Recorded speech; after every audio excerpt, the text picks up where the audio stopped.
ఏ ఇందిరమ్మ చెప్పింది, ఏ సోనియమ్మ చెప్పింది, పేదవాళ్ళ ఇల్లు కూల్చి పేదవాళ్ళ కొంపలు కూల్చి పెద్దలకు లాభం చేయమని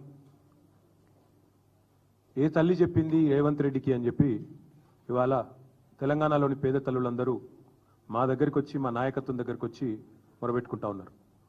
ముందుగా హృదయపూర్వకంగా నేను తెలంగాణ హైకోర్టుకి ధన్యవాదాలు తెలియజేస్తా ఉన్నా. రాష్ట్రంలోని పేదల తరపున ఈ బుల్డోజర్ రాజ్యాన్ని, ఈ బుల్డోజర్ నిర్వాకాన్ని ఇవాళ ఈ హైడ్రా కమిషనర్ను హైకోర్టు ఈరోజు మందలిచ్చి, మీరు చట్టపరంగా పోవాలి తప్ప ఇష్టానుసారంగా పోతే ఊరుకోమో, అవసరమైతే స్టే విధించాల్సి వస్తుందని చెప్పినందుకు నేను రాష్ట్రంలోని పేదల పక్షాన గౌరవ హైకోర్టు కూడా హృదయపూర్వకంగా వారికి ధన్యవాదాలు కూడా తెలియజేస్తా ఉన్నాను.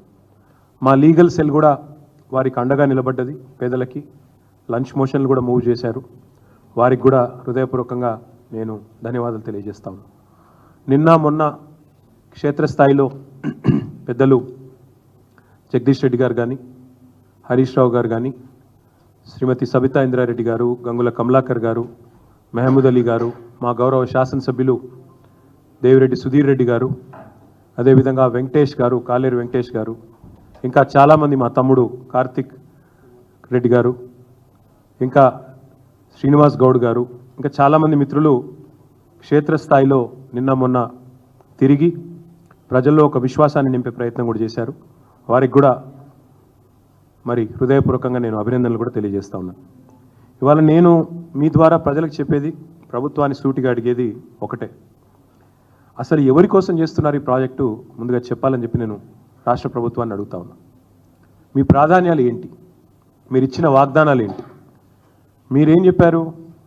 100 రోజుల్లో 6 గ్యారంటీలు అమలు చేస్తాం అని చెప్పి ఫుల్ పేజ్ యాడ్స్, 100 రోజులు 100 రోజులు 100 రోజులు అని చెప్పి వచ్చిన అధికారంలోకి వచ్చిన 100 రోజుల్లోనే 2000 పెన్షన్ 4000 అవుతుందని, అధికారంలోకి వచ్చిన 100 రోజుల్లోనే మహిళలందరికీ నెలకు 2500 చొప్పున ఇస్తామని, అధికారంలోకి వచ్చిన 100 రోజుల లోపలనే మరి తులం బంగారం ఇచ్చి కళ్యాణ లక్ష్మికి అప్పటికే ఇస్తున్న ₹1,00,000 అదనంగా ఇస్తామని, అదే మాదిరిగా మొదటి రోజే 2 లక్షల రుణమాఫీ చేస్తామని, 100 రోజుల్లోనే రైతు బంధును 10,000 నుంచి 15,000 చేస్తామని చెప్పి అధికారంలోకి వచ్చారు.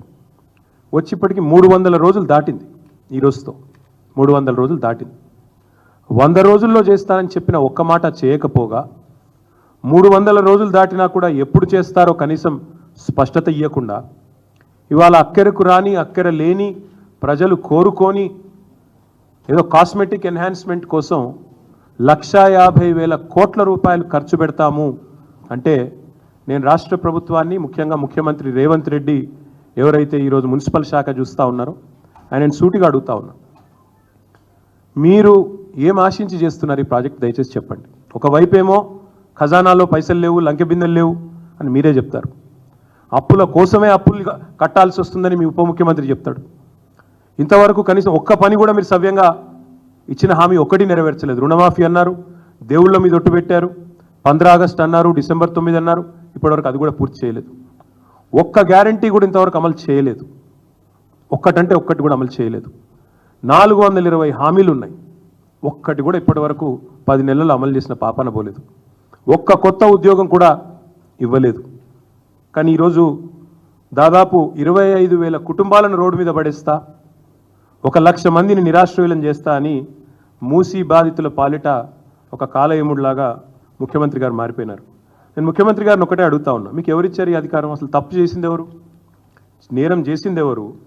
శిక్ష ఎవరికి వేస్తున్నారు మీరు చూడండి. వాళ్ళ మాటలు వినండి దయచేసి. ఎవరైతే బాధితులు ఉన్నారో, మా దగ్గరకు వచ్చి చెప్తా ఉన్నారో వారి మాట దయచేసి మీరు వినండి, వారి ఆక్రందనలు వినండి. 1994లో మీ కాంగ్రెస్ ప్రభుత్వం ఉన్నప్పుడే మాకు పట్టాలు ఇచ్చారు, మాకు రిజిస్ట్రేషన్లు అయినాయి.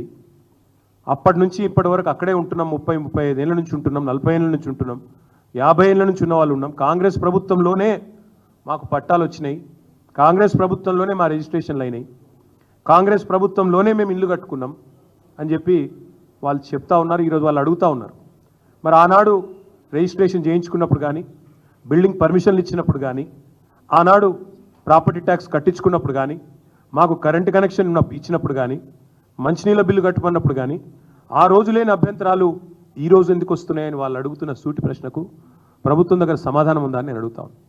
రెండవది, ముఖ్యమంత్రి గారు ఒక మాట అర్థం చేసుకోవాలి. అసలు ఒక పేద మధ్యతరగతి కుటుంబానికి ఇల్లు అనేది జీవితకాలం వాళ్ళు చేసిన కష్టానికి ప్రతిరూపం. ఇల్లు అనేది ఒక ఇమోషన్. ఇల్లు అనేది ఆ కుటుంబం మొత్తం కలలుగానే ఒక సౌధం.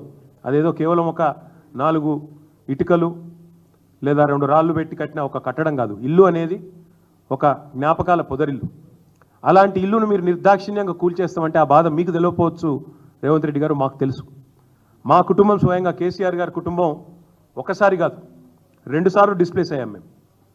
మా నాయనమ్మ ఊరు పోసాన్పల్లి అని అప్పర్ మానేరు డ్యాంలో 1940లో మునిగిపోతే అక్కడి నుంచి తట్టాబుట్టా తీసుకొని మేమంతా చింతమడకకు వచ్చింది మా కుటుంబం. మా అమ్మమ్మ ఊరు, మా అమ్మగారి అమ్మ ఊరు మొన్న మిడ్మానేరులో మా ప్రభుత్వం వచ్చిన తర్వాతనే 2014 తర్వాత మా అమ్మమ్మ గారి ఊరు కూడా మునిగిపోయింది. మా జ్ఞాపకాలు, ఆ ఇల్లు అన్నీ అక్కడే పోయినాయి. సో ఒకసారి కాదు 2 సార్లు డిస్ప్లేస్ అయిన ఫ్యామిలీ మాది. మాకు తెలుసు ఆ బాధ ఎట్లుంటుందో తెలుసు. ఒకసారి నిర్వాసితులుగా మారితే ఆ ఊరితో అల్లుకున్న జ్ఞాపకాలు కానీ, ఆ ఇంటితో అల్లుకున్న కొన్ని ఆశలు, ఆకాంక్షలు కానీ ఎట్లుంటాయో మాకు తెలుసు. మీకు తెలియకపోవచ్చు రేవంత్ రెడ్డి గారికి. ఎందుకంటే మీలాగా అయాచితంగా లకీల్రాలో వచ్చినట్టు ధన్మనే ఊడిపడలేదు ప్రజలు. పాపం కష్టపడి ఇదే మీ కాంగ్రెస్ ప్రభుత్వమే, ఇలా మీరు ముఖ్యమంత్రి కావచ్చు కానీ గతంలో మీ కాంగ్రెస్ ముఖ్యమంత్రి ఉన్నప్పుడే అన్ని అనుమతులు తీసుకొని కట్టుకున్న ఇండ్లు ఇవి. 20, 30, 40 ఏళ్ళ కష్టంతో, రెక్కల కష్టంతో కట్టుకున్న ఇండ్లు. పట్టాలు ఉన్నాయి, రిజిస్ట్రేషన్లు ఉన్నాయి, ఇంటి నెంబర్లు ఉన్నాయి, కరెంటు బిల్లులు ఉన్నాయి, నల్లా బిల్లులు ఉన్నాయి. అన్ని అంటే చట్టరీత్యా అన్ని రకాలుగా న్యాయమైన పూర్తి స్థాయిలో ప్రభుత్వం గుర్తించిన ఇండ్లు. కానీ దాని మీద ప్రచారం ఎట్లా చేస్తున్నారండి? ఇవాళ నేను చూస్తూ ఉంటే సోషల్ మీడియాలో కాంగ్రెస్ వాళ్ళు ఆ కనుగోలు గారు ఏదో కొత్త టీం పెట్టిండట, 500 మందిని పెట్టి ప్రచారం ఎట్లాంటి వీళ్ళంతా ఆక్రమణదారులు, వీళ్ళందరూ కూడా FTLలో కట్టినరు, బఫర్ జోన్లో కట్టినరు. అంటే మరి ఇన్ని రోజులు గుడ్డి గుర్రాల పనులు తోమిరా మీ ప్రభుత్వాలు, గతంలో కాంగ్రెస్ ప్రభుత్వాలు? 50 ఏళ్ళ మీ నిర్వాహకమే కదా ఇవాళ వాళ్ళందరూ ఇంత అవస్థలు పడ్డానికి కారణం. 50 ఏళ్లలో ఎన్నడన్నా పట్టించుకున్నారు? ఇగో ఇది 2016లో మా ప్రభుత్వం వచ్చిన తర్వాత ఫస్ట్ టైం హైదరాబాద్లో చెరువులు, వాటి యొక్క FTLలు, వాటి బఫర్ జోన్లు డ్రా చేస్తూ ఫస్ట్ టైం ఒక జీవో ఇచ్చిన ప్రభుత్వం మా ప్రభుత్వం 2016లో. అంటే అదివరకు 1956 నుంచి 2016 వరకు, అంటే సరిగ్గా 60 ఏళ్ళు ఒక్కరంటే ఒక్క ప్రభుత్వం కాంగ్రెస్ ఉన్నా, మిగతా ప్రభుత్వాలున్నా కనీసం వాటి బౌండరీస్ కూడా డ్రా చేసే ప్రయత్నం చేయలేదు. ఎట్లా వస్తే అట్లా పట్టాలు ఇచ్చారు, రిజిస్ట్రేషన్లు చేశారు, FTL చూడలేదు, బఫర్ చూడలేదు, ఏది చూడలేదు, కట్టిపారేసిండ్రు, ఇచ్చి పారేసిండ్రు. ఈరోజు ఇప్పుడు 2024 సంవత్సరంలో వచ్చి మీరు ఆక్రమణదారులు, మీరు తప్పు చేసిండ్రు. నేను అడుగుతా ఉన్నా, మీకు దమ్ముంటే చేత అయితే మొదలు ఎవరైతే పర్మిషన్ ఇచ్చిండ్రో వాళ్ళ మీద చర్య తీసుకోవాలి. హైకోర్టు కూడా అదే చెప్పింది కదా.